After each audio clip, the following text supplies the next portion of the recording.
और हमारे साथ मैम है। सबसे पहले इनसे जानना चाहूँगा कि इनका कौन सा अटेम्प्ट था, साथ में इनका नाम क्या था और इनकी एजुकेशन क्वालिफिकेशन क्या थी। सबसे पहले मैम तो आपको बहुत बहुत धन्यवाद, आपने जो समय दिया। क्या नाम है मैम आपका? सौम्या। सौम्या। अच्छा ये बताइए, आपका ये कौन सा अटेम्प्ट है? 5th अटेम्प्ट है। 5th अटेम्प्ट है। और एजुकेशन आपकी क्या रही है? बीटेक किया है मैंने इलेक्ट्रिकल इंजीनियरिंग से। बीटेक किया आपने? अच्छा, ये आपका मतलब जैसे जो प्रीलिम्स होता है, मेंस होता है, इंटरव्यू होता है, आपने प्रीलिम्स के लिए तैयारी कैसे की थी? साथ में जो हिंदी मीडियम के होते हैं उनके लिए आप थोड़ा सा क्या सजेशन उनको देना चाहेंगे? हिंदी मीडियम के लिए भी अब तो काफ़ी मटेरियल अवेलेबल है, जैसे कुछ कोचिंग्स है वो भी अच्छा काम कर रही है। तो एज सच आप ऑनलाइन और वो सोर्सेज यूज़ करके आराम से प्रिपेयर कर सकते हो। अच्छा, आपने कैसे मतलब क्या क्या बुक फॉलो किया था प्रीलिम्स के लिए? जो बेसिक बुक्स होती हैं मॉडर्न के लिए स्पेक्ट्रम, पॉलिटी के लिए लक्ष्मीकांत, जो भी बेसिक बुक्स होती है, एनवायरनमेंट वगैरह के लिए करंट अफेयर्स के सोर्सेज खोल सकते हैं। अच्छा, मेंस पे अब आते हैं। जैसे मेंस में जो होता है जीएस होता है, फिर ऑप्शनल होता है। आपका ऑप्शनल क्या था? ज्योग्राफी था। अच्छा, ज्योग्राफी के लिए सबसे पहले मैं ऑप्शनल पे ही बात करूँगा। कहते हैं कि बहुत ज़्यादा इसके लिए मटेरियल अवेलेबल नहीं है, क्या ये ऐसा होता है क्या?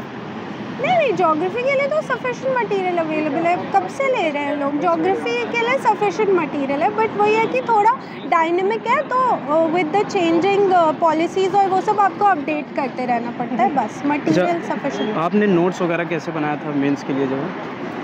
मेंस के लिए पहले तो जो बेसिक प्रीलिम्स वाले और मेंस के नोट्स अलग अलग नहीं होते।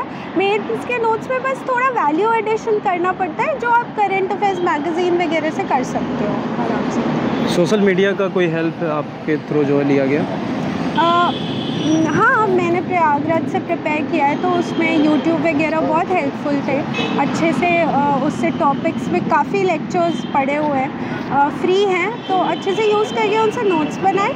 और उसके अलावा फिर अभी इंटरव्यू में ऑफ कोर्स एआई वगैरह का यूज़ किया था। अच्छा, आप प्रयागराज से रह के पढ़ाई की है, तो अब कहा जाता है कि जैसे पहले तो प्रयागराज को लोग कहते थे कि आईएएस की धरती है, अब थोड़ी सी संख्या कम हो गई है, लेकिन मतलब आप वहाँ से रह के कैसा माहौल लगा आपको प्रयागराज में रह के पढ़ाई करने का जो है? इनिशियली तो मैं थी थोड़े टाइम दिल्ली में, बट फिर मैं वापस गई, वहाँ पे भी सेम माहौल है। देखो, अब ये ऑनलाइन इतना डिजिटल अवेलेबिलिटी और उसका सबकी वजह से हर जगह सब कुछ अवेलेबल है। तो वहाँ पे भी फ्रेंड्स हैं, उनके साथ भी प्रिपरेशन होती है, वहाँ पे भी अच्छा माहौल है प्रिपरेशन का। अच्छा, कहा जाता है कि यूपीएससी की जो तैयारी होती है इसमें तो बस थोड़ा सा परिवार के जुड़ने के साथ साथ जो रिश्तेदार होते हैं, शादी विवाह पढ़ते हैं, पार्टी वगैरह, इनको छोड़ देना चाहिए। ये सच है कि मतलब साथ में सब कुछ लेके चलना चाहिए? नहीं, वो आप पे डिपेंड करता है। अगर आप एंजॉय करते हो थोड़े टाइम बाहर निकल के घूम फिर के फैमिली के साथ टाइम दे के, आप वो करो, बाकी टाइम पढ़ो। 24 आवर्स तो नहीं पढ़ोगे ना आप, ऑफ कोर्स। अच्छा, मतलब कितने घंटे पढ़ाई आपकी हो जाती थी लगभग? ऐसा कुछ फिक्स नहीं है, मतलब वैसे जनरली 6-7 घंटे, बट एग्जाम्स आने पे ज़्यादा अच्छे से। हाँ, लक्ष्मीकांत की बुक बहुत मोटी होती है, मतलब कैसे आपने उसको जो है रिवाइज भी उसको करना होता है, कैसे आपने उसको थोड़ा सा मतलब उसके बारे में बताइए, कैसे उसका नोट्स वगैरह बनाया लक्ष्मीकांत का, और साथ में उसका रिवीजन कैसे आपने किया? लक्ष्मीकांत एक बार तो ढंग से पढ़नी ही पड़ेगी, भले ही मोटी है, बट पॉलिटी बहुत इंपॉर्टेंट पार्ट है सिविल सर्विसेज का प्रिपरेशन का। तो आपको एक बार पढ़ के नोट्स बना लो। रिवीजन जब ज़्यादा टाइम हो रिवीजन का तो बुक से ही करो, अदरवाइज़ फिर आप शॉर्ट नोट्स बना के उससे भी रिवाइज कर सकते हो। कोचिंग भी किया था क्या आपने? हाँ, 1 साल कोचिंग की है। किस कोचिंग से? Vision IAS. अच्छा, ज़रूरी है क्या कोचिंग? अगर कोई बच्चा चाहता है कि मैं प्रयागराज से या न्यू दिल्ली में रह के सेल्फ स्टडी करना चाहता हूँ, क्योंकि आपने जो बताया कि सोशल मीडिया पे सब कुछ अवेलेबल है, स्पेक्ट्रम है, लक्ष्मीकांत है, कितने सारे जो है ढेर सारे लाइव के साथ साथ कितने लेक्चर पड़े हुए हैं। अगर कोई बच्चा चाहता है कि मेरे को जो है सेल्फ करना है, कहीं कोचिंग नहीं लेनी है, और जैसे यहाँ पे वीडियोस के माध्यम से उनको थोड़ा बहुत गाइड हो जाता है, तो क्या ये सेल्फ किया जा सकता है क्या? आराम से सेल्फ प्रिपरेशन की जा सकती है। कुछ मुझे जैसे सब्जेक्ट्स ट्रिकी लगते थे, इकोनॉमिक्स हो गया या फिर ज्योग्राफी जब मैंने इनिशिएट किया था, तो उसके लिए आप रेफ़र कर सकते हो, अदरवाइज़ आराम से सेल्फ प्रिपरेशन हो सकती है। अच्छा, इससे पहले जो आपने अटेम्प्ट दिए थे उसमें क्या मतलब कुछ गलतियाँ आपसे क्या हो रही थी उसमें, मतलब पढ़ाई में ही गलतियाँ हो रही थी या नोट्स में कुछ ऐसी आपकी जो गलती रही हो? प्रीलिम्स में ही इशू आ रहा था। फर्स्ट सेकंड अटेम्प्ट तो एक्चुअली मैंने बहुत जल्दी दे दिया था, मुझे आइडिया ही नहीं हुआ कैसे करना है प्रिपेयर, या क्या एडिशंस करूँ क्या नहीं। फिर थर्ड अटेम्प्ट से मैंने उसको ढंग से देखना शुरू किया तो पता चला PYQs वगैरह लगाओ, अदरवाइज़ पढ़ते तो सब सेम ही चीज़ें हैं, कुछ ऐसा डिफरेंट नहीं है। सिलेबस बहुत ब्रॉड है, कहते हैं कि जो सिलेबस को समझ लिया वो UPSC को समझ लिया, तो इसके सिलेबस को समझने का तरीका क्या होना चाहिए?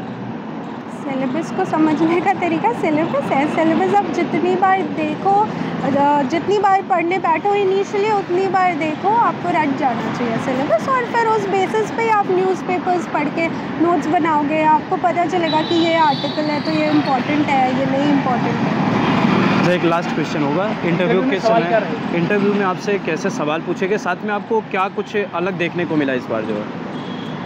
इंटरव्यू में बहुत ही जनरल क्वेश्चंस थे, मतलब ओपन एंडेड क्वेश्चंस पूछते हैं।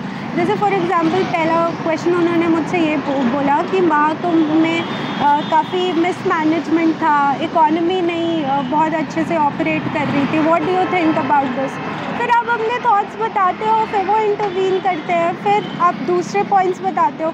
तो मेरा इंटरव्यू बहुत सारा महाकुंभ पे बेस्ड था, प्रयागराज के होने की वजह से। हाँ, प्रयागराज से होने की वजह से। फिर EVs, इलेक्ट्रिक व्हीकल्स, क्योंकि इलेक्ट्रिकल इंजीनियरिंग है, और फिर 2-3 सिचुएशनल क्वेश्चंस भी थे, तो दिस वाज अ मिक्स। कुछ ऐसा क्वेश्चन रहा हो जो आपसे मतलब ना बताई पाई हो या उसमें कुछ कन्फ्यूजन आया हो आपको? नहीं, क्योंकि वो फैक्चुअल क्वेश्चंस नहीं थे, जनरल नॉर्मल क्वेश्चंस थे, तो ऐसा कुछ नहीं था कि मैंने बोला हो sorry sir I am unable to recollect, but other than that वही मतलब था, ठीक है, जितना आता था उतना बता दिया। अच्छा, सिचुएशन बेस्ड कोई क्वेश्चन ऐसा था कि बतौर DM बतौर SP आप अगर कहीं पे आपको मिलता है, ऐसे क्वेश्चन आपसे रहे हो क्या?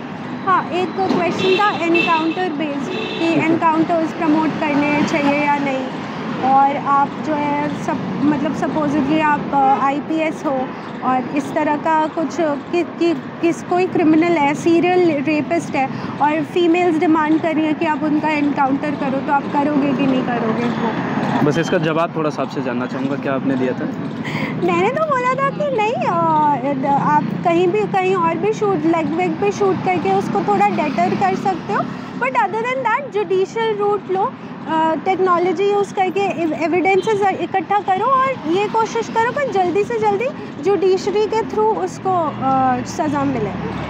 एक लास्ट क्वेश्चन होगा, जो आपने बताया कि प्रयागराज से, तो अब ये कह सकते हैं इस वीडियो के माध्यम से जो भी छात्र छात्राएं तैयारी करना चाहते हैं प्रयागराज से, उनकी लगभग अब डिमांड ये बन रही है कि मेरे को प्रयागराज छोड़ के दिल्ली के मुखर्जी नगर, करोल बाग, इन्हीं एरिया को आप कवर करना है। तो आपने प्रयागराज से तैयारी की है और आप परिवार के साथ रह के की हैं, तो क्या फिर से वो माहौल वापस आ सकता है, या माहौल अभी भी है प्रयागराज में तैयारी करने का? प्रयागराज में अच्छा माहौल है तैयारी करने का, लाइब्रेरीज़ हैं, लोग हैं अच्छे, मतलब बच्चे हैं जो ऑफ कोर्स इलाहाबाद यूनिवर्सिटी में पढ़ते हैं, वो प्रिपेयर कर रहे हैं, कोचिंग्स हैं ढेर सारी, दृष्टि है, नेक्स्ट IAS से आराम से प्रिपरेशन हो सकती है प्रयागराज में भी। तो आप देख सकते हैं कि मैम अभी इंटरव्यू दे के आई और हमसे बात किया, और इन्होंने बस लास्ट क्वेश्चन 2025 भी आ गया है, आप इंटरव्यू के मतलब इस पार आ गई है, जो अब देने के लिए तैयार हो रहे होंगे जो न्यू कैंडिडेट्स, उनको आप थोड़ा सा क्या सजेस्ट करेंगे?